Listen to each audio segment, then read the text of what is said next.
जो next topic है 3.4 diagnostics and treatment method. यानी कि हम ये जो रेस्पिरेटरी सिस्टम का जो डिसऑर्डर है, बीमारी है, उसको डायग्नोस कैसे कर सकते हैं और उसका इलाज कैसे कर सकते हैं, मतलब उसका मुआयना और इलाज कैसे कर सकते हैं। अब फर्स्ट है हमारे पास पल्मोनरी फंक्शन टेस्ट। इसको हम रिप्रेजेंट करते हैं PFTS से। Pulmonary function test assesses the performance of the lungs. The test measure the lungs volume, airflow and efficiency of gas exchange.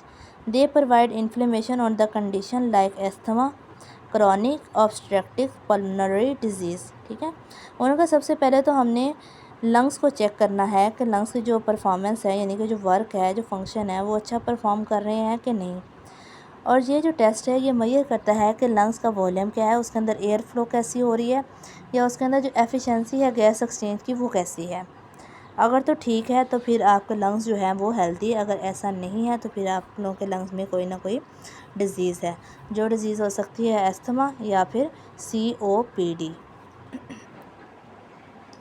Next है हमारे पास इमेजिनिंग टेक्निक। इमेजिनिंग टेक्निक क्या है? Imaging technique provide the detail visualisation of lungs respiratory system to diagnose diseases, detect structure abnormalities and monitor treatment progressive. Common imagining techniques are chest X-ray, CT scan, MIR, magnetic resonance imaging and ultrasound. इसके अंदर हम x ray use करते हैं, CT scan use करते हैं, ultrasound waves use करते हैं, MIR use करते हैं कि हम अपनी बॉडी का मतलब जो रेस्पिरेटरी ट्रैक है उसको विजुलाइज करते हैं, देखते हैं क्या है कि हमारे सिस्टम में कहाँ पे बीमारी है या कहाँ पे इन्फ्लेमेशन है, या फिर हम उसको कैसे ट्रीटमेंट दे सकते हैं। ये देखें उन्होंने यहाँ कहा है कि ये एक्सरे है, ये एक पर्सन है, उसको हमने डिटेक्ट किया और यहाँ पे एक्सरे एक फ़िल्म आ गई है। यहाँ पे हमें पता चल जाएगा कि इसका ये जो रेस्पिरेटरी ट्रैक है या ये जो लंग्स हैं इसके अंदर कहाँ पे डिज़ीज़ कॉज हो गई है। ठीक है। थर्ड वन है ऑक्सीजन थेरेपी।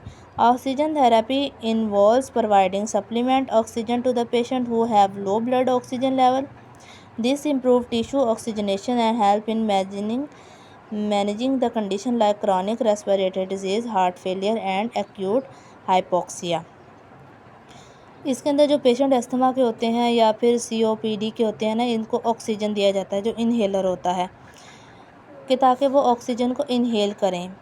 कुछ पर्सन होते हैं उन्होंने अपने पास एक इनहेलर रखा होता है जिनको अस्थमा यानी कि दमा की बीमारी होती है, तो जैसे उनको फील होता है ना कि हमें सांस में दुश्वारी आ रही है तो वो फ़ौरन से ऑक्सीजन लेते हैं। ऑक्सीजन लेने से उनके जो बॉडी के टिश्यू होते हैं ना, जिनको ऑक्सीजन नहीं मिल रही होती, वो फ़ौरन से ऑक्सीजन को लेते हैं, ऑक्सीजन को कैरी करते हैं और हमारी बॉडी को मेनटेन कर देते हैं।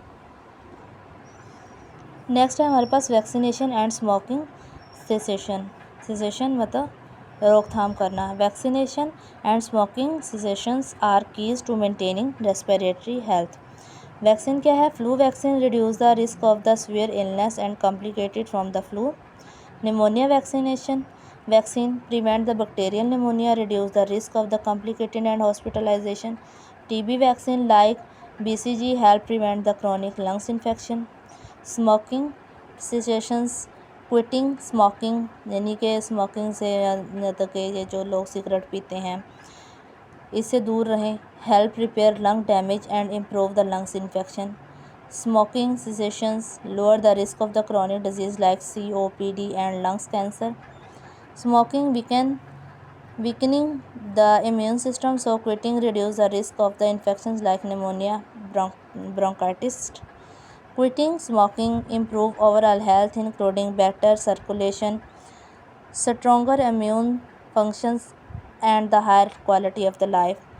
अब यहाँ पे उन्होंने कहा है कि एक तो वैक्सीनेशन आप लोगों ने कैसे लेनी है। अगर आपको फ्लू है तो आपने वैक्सीनेशन लेनी है, निमोनिया है तो फिर वैक्सीनेशन, TB वैक्सीनेशन। ठीक है। यहाँ पर उन्होंने कहा है कि अगर आप लोग स्मोकिंग छोड़ देते हैं तो उसकी वजह से आपको जो होती है वो लंग्स भी अच्छे हो जाएंगे, लंग्स अच्छे से वर्क करने लग जाएंगे, आप इन बीमारियों से बच सकते हैं जैसे कि अस्थमा, COPD से।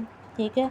और स्मोकिंग से जो स्मोकर्स होते हैं उनका जो इम्यून सिस्टम है वो मतलब कि वीक हो जाता है, ख़राब होने लग जाता है। अगर वो स्मोकिंग छोड़ दें तो उनको दोबारा से जो होते हैं उनका जो इम्यून सिस्टम है वो बेस्ट होने लग जाता है और वो डिज़ीज़ से बच जाते हैं, जैसे कि निमोनिया या ब्रोंकाइटिस की जो डिज़ीज़ है जी, इन्होंने बताया है कि मतलब कि ये जो रेस्पिरेटरी डिज़ीज़ है ना, ये ज़्यादा से ज़्यादातर स्मोकिंग की वजह से हो रही है, या फिर कुछ लोगों को एलर्जी होती है डस्ट से, पोलन से, परफ्यूम से, या किसी भी चीज़ से, जिसकी वजह से उन्हें सांस लेने में दुश्वारी होती है।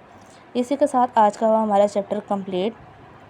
अगर किसी टॉपिक की समझ नहीं आ रही या किसी वर्ड की समझ नहीं आ रही, तो आप लोग काइंडली मुझे कमेंट बॉक्स में इन्फॉर्म करें, तो आप लोगों को मैं समझा दूँगी इंशाल्लाह। ओके, अल्लाह हाफ़िज़, टेक केयर, बाय।